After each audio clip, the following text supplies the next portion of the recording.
خدا کنه با این ثروت دارایی که به تو رسیده بتونیم سر پا ایستاده شی. خب میمونه مسئله باغ و همون خونه قدیمی که باغ مربوط به یاسر جان میشه و خونه قدیمی هم مربوط به دختر برو. آقا جان شما به خدا دیگه گپا نگین. خداوند به شما 100 سال دیگه عمر بده. نه دخترم، مرد حقه، آدمی تو نمیمونه.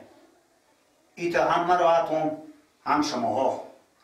نه بابا جان خدا نکنه، خدا 100 سال دیگه به شما عمر بده. هم شما نباید اغز میراث به عزیزه میداد. عزیزه دختر من و خواهر شما این هم حق و حقوقی داره که باید حق و حقوق برای ازو بدیم. ای آقا جان کی تا برای دختر میراث داده باز شما بده. همون بین ما و بران تقسیم میکردیم، هم شما راحت بشدیم هم نه.